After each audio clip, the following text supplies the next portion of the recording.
तो hello everyone, welcome to our new episode health with Sandhya में आपका स्वागत है। आज हम लोग बात करने वाले हैं कि प्रेगनेंसी में हम कितने मंथ तक गर्भपात यानी कि प्रेगनेंसी मिसकैरेज हो जाती है तो कितने मंथ तक वो हो सकती है, इसके बारे में हम लोग जानते हैं।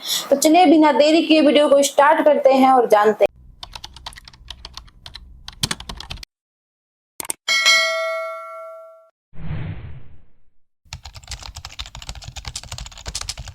प्रेगनेंसी के दौरान 1 मंथ से 3 मंथ के बीच यदि आप किसी प्रकार की लापरवाही करती हैं, किसी भी कारणवश आपकी गर्भपात हो सकती है। प्रेगनेंसी में 1 मंथ से 3 मंथ की गर्भपात की संभावना 80% होती है। इस दौरान यदि आप किसी प्रकार की गलत एक्टिविटी करते हैं, नेगेटिव एक्टिविटी करते हैं तो आपका गर्भपात होना निश्चित है। तो आप 1 मंथ से 3 मंथ प्रेगनेंसी के लिए बहुत क्रिटिकल होता है। इस मंथ यदि प्रेग्नेंट लेडी अपने ऊपर ध्यान नहीं देती है तो उनका प्रेगनेंसी मिसकैरेज होना तय होता है।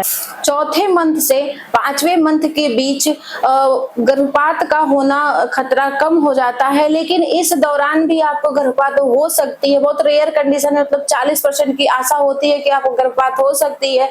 गर्भपात होने का भी कारण हो सकता है कि यदि आप 4 मंथ के 5 मंथ के बीच जो गर्भपात होती है, आपके पेट में चोट लग जाना या किसी प्रकार से कोई दिक्कतें होना इस दौरान होती है। नॉर्मल चीज आप 1 मंथ से 3 मंथ यदि आप बच जाती हैं अच्छे तरीके से तो आपका गर्भपात होने का चांस बहुत कम होता है। गर्भपात 1 मंथ से 3 मंथ होने में की चांसेस बहुत ज्यादा होती है, लेकिन 4 मंथ से 5 मंथ के बीच में भी गर्भपात कम हो जाती है, लेकिन होने की संभावना होती है।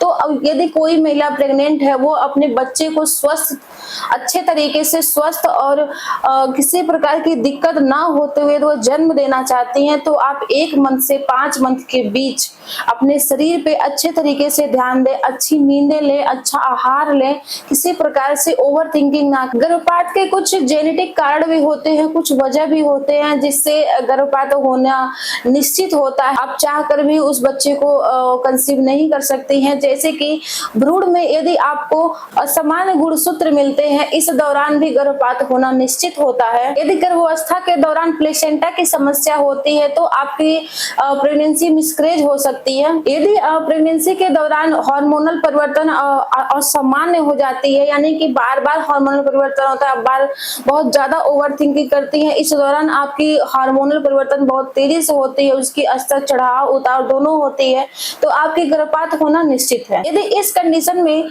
यदि आपको किसी प्रकार की दिक्कतें देखने को मिल रही हैं कि आपका पेट में दर्द हो रहा है या किसी प्रकार से हो रहा है, आपको संदेह है कि आपका बच्चा मिसकैरेज हो चुका है, तो आप एक बार अपने डॉक्टर से सलाह जरूर लें।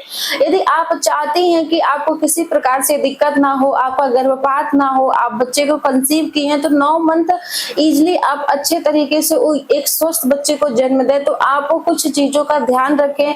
यदि आप ध्यान नहीं देती हैं तो आपको दिक्कत हो सकती है, तो आप यदि ध्यान देती हैं तो आपको किसी प्रकार की दिक्कत नहीं होगी। तो मेरा वीडियो कैसा लगता है प्लीज आप लोग कमेंट करके जरूर बताइएगा। जो लोग चैनल पर नए हैं प्लीज चैनल को सब्सक्राइब कर दें। Thank you.